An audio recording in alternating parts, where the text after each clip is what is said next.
You hear the silk before you see her, a whisper of fabric against marble, the kind of sound that makes your spine straighten even though you don't know why. Through the carved lattice screens of the Forbidden City, you catch a glimpse. Bound feet no larger than a child's fist, moving in steps so small they seem like trembling.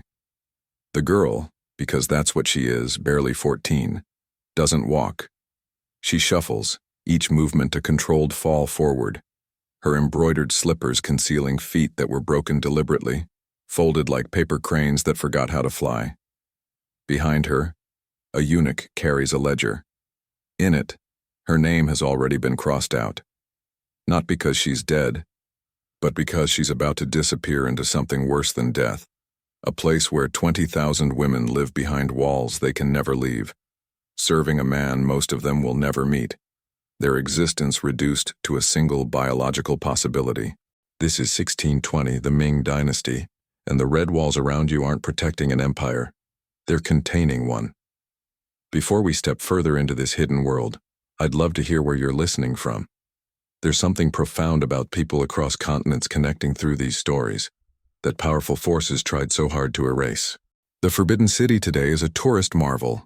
Nearly 20 million visitors each year photograph its golden roofs and crimson gates, marveling at the architectural precision of a palace complex that sprawls across 180 acres.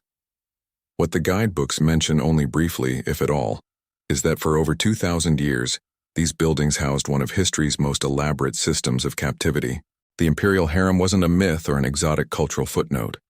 It was an institution that consumed millions of women's lives between 221 BC and 1912 AD, transforming daughters into inventory, desire into bureaucracy, and human beings into entries in vermilion ledgers. The mathematics alone reveal the scale. During the Tang dynasty, Emperor Xuanzong maintained a harem of over 40,000 women. The Ming Emperor Jing, whose reign we'll return to, kept thousands of girls and women in various stages of what the court records euphemistically called service. Even in the waning years of the Qing dynasty, when the empire itself was collapsing, the palace still sequestered thousands behind walls specifically designed to prevent escape. But numbers flatten what they should reveal. Every digit represented someone who had a name before the palace gave her a new one, who spoke a dialect that would be trained out of her, who dreamed of something other than this. The selection process that fed this machine operated with the efficiency of a tax system. Every 3 years during the Ming and Qing dynasties, imperial officials conducted what was called the Xiunu selection, a mandatory screening of unmarried girls between 14 and 16 across the empire. No household was exempt. Criteria included bloodline, virtue, physical health, and a quality the records call proper demeanor, which meant the capacity to be erased. Local magistrates compiled lists. Families presented their daughters. And in a single day, a girl could be chosen and removed from her village forever, carried in a closed sedan chair toward Beijing, watching through silk curtains as everything familiar receded into memory. What happened when they arrived defied every promise the recruitment propaganda implied. The architecture itself was a statement of permanent separation. The inner court, where all imperial women lived, occupied the northern section of the Forbidden City, separated from the outer administrative areas by walls within walls. Only eunuchs could serve there, men who had been castrated as boys in procedures that had a survival rate below 60%. During the Ming dynasty, the palace employed over 100,000 eunuchs, each one a living barrier ensuring that no intact male besides the emperor could approach his female property. The system's cruelty was recursive. It created victims to guard victims, using trauma as a form of loyalty insurance. Inside those walls, hierarchy reigned with suffocating precision. At the summit sat the empress, the single official wife considered the symbolic mother of the empire. Below her, a descending ladder of ranks, imperial noble consorts, consorts, concubines, and then the vast nameless mass of palace women who existed in a category best described as waiting. Some women spent 50 years waiting. They woke each dawn, applied makeup according to precise regulations, practiced music and calligraphy, and prepared for a summons that never arrived. They grew old in preparation for a moment that existed only as a theoretical possibility, their lives suspended in perpetual anticipation of someone else's desire. The ones who were summoned discovered that intimacy itself had been turned into a state function. Court secretaries recorded every imperial sexual encounter in brushes dipped in vermilion ink. Who, when, how long, observable physical condition. Before visiting the emperor's bed, concubines underwent medical examinations by court physicians who documented their menstrual cycles, checked for disease, and certified their fitness for the encounter. Afterward, more documentation. The goal was ensuring paternity certainty, but the effect was converting the most private human experience into bureaucratic data. Imagine being 20 years old and having your body treated as a petri dish under institutional observation, your most vulnerable moments transcribed by strangers, your value calculated in terms of reproductive probability. But Emperor Jing, who ruled from 1521 to 1567, transformed the harem from a prison into a laboratory. Historical records, including Ming dynasty court documents preserved in Beijing's first historical archives, describe how Jing became obsessed with Taoist alchemical practices promising immortality. The key ingredient he fixated on was called red lead, a substance made from the menstrual blood of virgin girls. To ensure purity, he ordered that these girls be fed exclusively mulberry leaves and rainwater. Any girl who fell ill from this starvation diet was beaten or expelled. In 1552, he lowered the required age and brought in 200 girls under 10 years old. 3 years later, he added 150 more girls under 8. Picture that for a moment without historical distance softening it. 8-year-old children, some barely out of infancy, removed from their families and confined in palace quarters where they were fed like livestock, their prepubescent bodies monitored daily for signs of sexual maturation. Guards and eunuchs watched them for breast development, for the first appearances of menstruation, documenting these changes as inventory updates. When their bodies finally produced what the emperor wanted, collection began. Monthly harvesting of menstrual blood, gathered by physicians and processed into the elixir Jing consumed, believing it would grant him eternal life. The girls who survived this understood something the historical romances never mention. The palace was hunting them even before they physically matured. They were selected as children specifically so they could be prepared, isolated, and made ready for extraction by the time their bodies produced what the emperor desired. They weren't concubines in any traditional sense. They were biological resource sites with nervous systems that happened to produce suffering as a byproduct. On November 27, 1542, 16 palace women decided that suffering had a limit. Court records from the Jing era describe what became known as the Renyin incident, named for the year in the Chinese calendrical cycle. The emperor spent that evening in the chambers of Consort Duan, his current favorite. After she withdrew with her attendants, the palace women saw their opportunity. They had been coordinating in whispers for weeks, through glances during music practice, through careful word choices while embroidering, through the coded language that captives develop when every conversation is monitored. The plan was simple in concept. Use curtain cords to strangle the emperor while he slept. The execution revealed their desperation. These were women trained in poetry and music theory, not violence. When they tried to tie the noose around Jing's throat, they used the wrong knot, a decorative knot instead of a functional one. The cord caught but wouldn't tighten. The emperor stirred.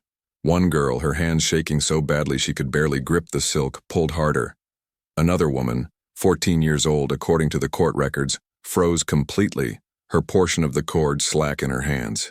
The moment stretched, then collapsed. One of the conspirators panicked and ran to Empress Fang.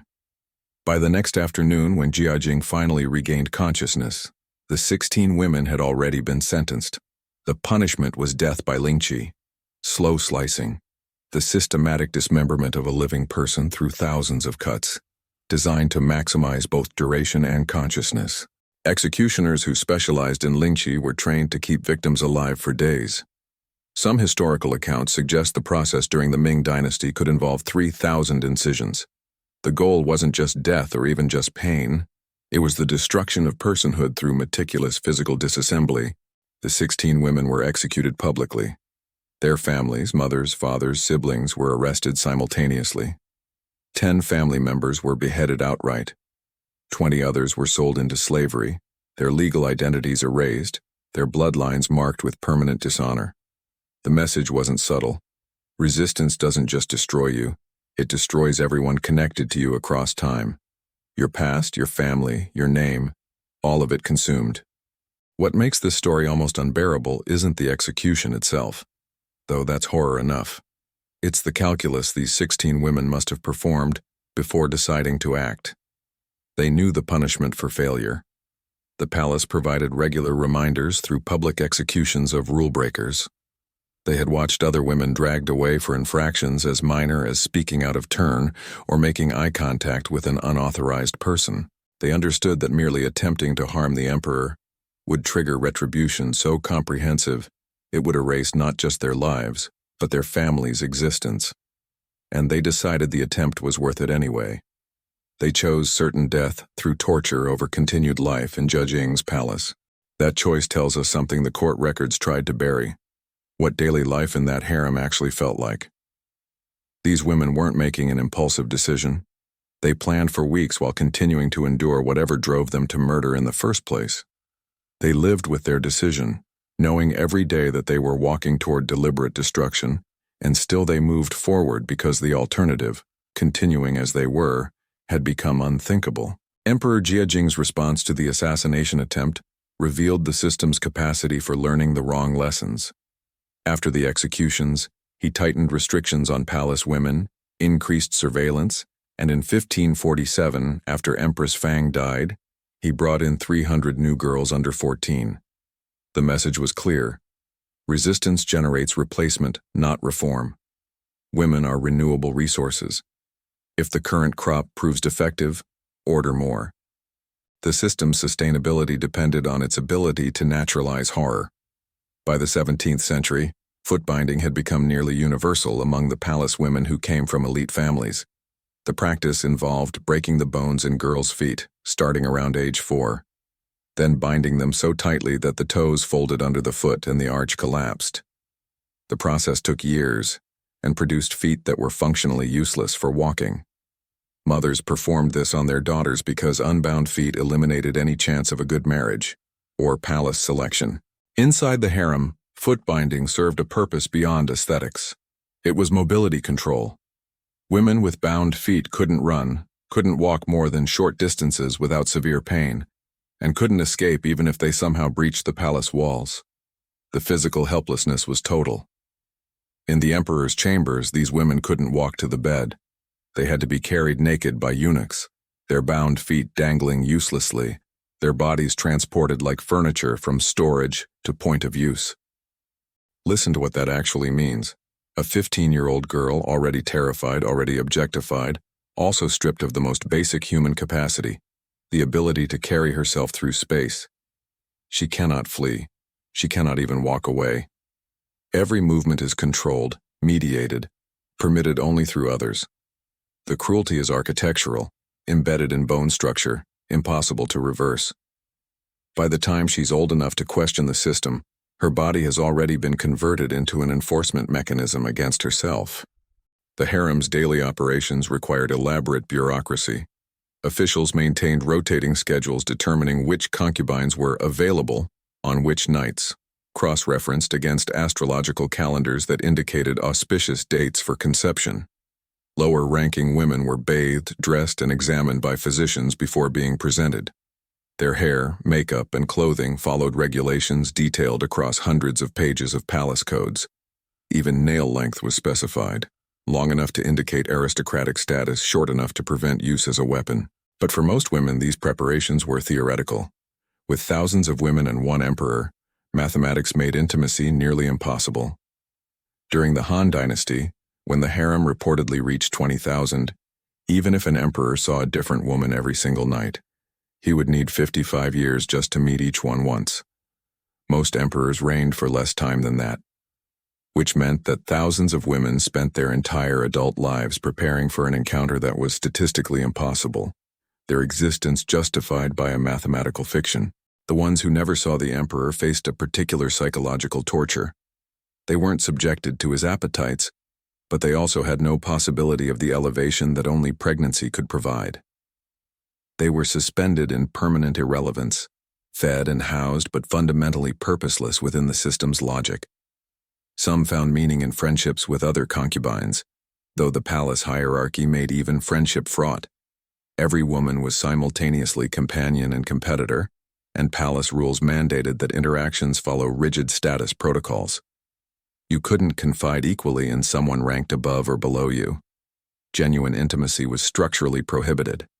Others developed what the palace records call melancholy disorders. Women who stopped eating, who talked to themselves, who attacked their own reflections in bronze mirrors.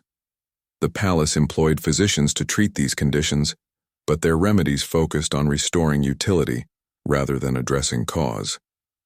A woman who refused food wasn't suffering from despair at her captivity. She had an imbalance of humors requiring medicinal adjustment. The system couldn't acknowledge that it was itself the pathology.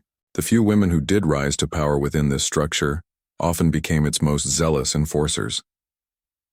Lady Yehenara entered Emperor Xianfeng's harem as a low-ranking concubine in the 1850s. She was 16, the daughter of a minor Manchu official, distinguished mainly by one crucial biological fact. In 1856, she gave birth to Xianfeng's only surviving son. That single event transformed her from disposable to indispensable. When Xianfeng died in 1861, Lady Yehenara, now known as Empress Dowager Cixi, engineered a coup against the regents appointed to guide her young son's reign. She ordered executions, forced suicides, and seized control of the entire Qing government. For the next 47 years until her death in 1908, Cixi ruled China. She had suffered under the harem system, experienced firsthand its dehumanization and cruelty, and she used her power not to dismantle it, but to perfect it. When her son, the Tongji Emperor, married a woman he loved, Empress Alut, Cixi became jealous of their intimacy. She sent eunuchs to spy on them. She berated the young couple publicly for spending too much time together. She undermined Empress Alut's influence at every opportunity. When Empress Alut became pregnant, some historical accounts suggest Cixi ordered the baby killed shortly after birth. When Tongji died of smallpox in 1875, possibly, some sources whisper, poisoned, Empress Alut committed suicide by swallowing opium, or was forced to. The records are deliberately ambiguous. What's clear is that Cixi eliminated both her daughter-in-law and her grandson rather than share power with them. This is how systems perpetuate themselves. They don't just create victims, they train survivors to value the skills that enabled their survival, then reward them for using those skills against the next generation. Cixi had navigated the harem's hierarchies through ruthlessness and strategic cruelty. Those qualities saved her life and elevated her status. So when she gained ultimate power, she didn't recognize those qualities as symptoms of a diseased system. She recognized them as virtues, as the proper way to exercise authority. She had become the system's masterpiece, a victim so perfectly adapted to her captivity that she spent half a century fortifying the prison that had once held her. Jump forward to June 1900, and we encounter another woman whose story reveals how thoroughly the harem's logic had infected Chinese imperial culture. Consort Zhen was 24 years old, educated and curious about foreign ideas in a court that viewed both traits as dangerous. She had entered the Forbidden City at 13 alongside her older sister, both selected during the 1889 Xiunu process. Emperor Guangxu noticed her quickly. She was intelligent, funny, interested in his reform ideas. In a palace of women trained to be ornamental, she was engaged with the world. They talked about politics, about modernization, about the challenges facing China as foreign powers carved away pieces of the empire. This made her beloved by the emperor and hated by Empress Dowager Cixi. In 1894, Cixi had Consort Zhen demoted and possibly flogged for interfering in political affairs. The interference consisted of encouraging the emperor to pursue reforms that Cixi opposed. For 6 years, Consort Jen lived under house arrest within the Consort Jen's influence had been erased.